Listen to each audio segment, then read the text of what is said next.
யார் அந்த நேரத்தில்? சொல்லுங்கக்கா. அண்ணே, அம்மா இங்கே கடுகு டப்பாவில் பணம் 1000 ரூபா வச்சிருக்குதாம்மா. அது வந்து எடுத்து கொடுக்க சொன்னிச்சு. 1000 ரூபாயாக்கா? ஆமா கண்ணே. கடுகு டப்பாலியா? சரி இருங்கக்கா வரேன். கடுகு டப்பால 1000 ரூபாய் நமக்கு தெரியாம சேர்த்து வச்சிருக்காங்க.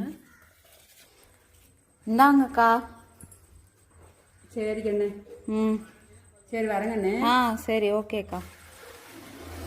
சூப்பர், ரொம்ப கலப்பா இருக்குது. கண்ணே கொஞ்சம் தண்ணி கொண்டாக்குட்டி.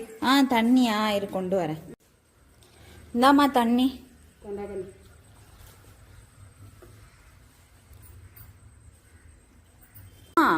அமுதாக்கா, நீ கேட்டன கடுகு டப்பால இருந்து 1000 ரூபாய் கொடுக்க சொன்னேன்னு வாங்கிட்டு போயிட்டாங்க. எனக்கு 1000 ரூபாய் வாங்கிட்டு போயிருச்சா? ஏகண்ணே, என்கிட்ட தாளிக்கிறதுக்கு கடுகு இல்ல, கொஞ்சம் கடுகு கொடுக்கணும்னு கேட்டுச்சு. சரி நான் புள்ள வீட்டுல இருப்பா, போய் வாங்கிட்டு வாக்கா அப்படின்னு சொல்லி விட்டேன். அது போய் காசு கேட்டுன்னு சொல்லி வாங்கிட்டு வந்திருக்குத. என்ன பொம்பளையா இருக்கும்?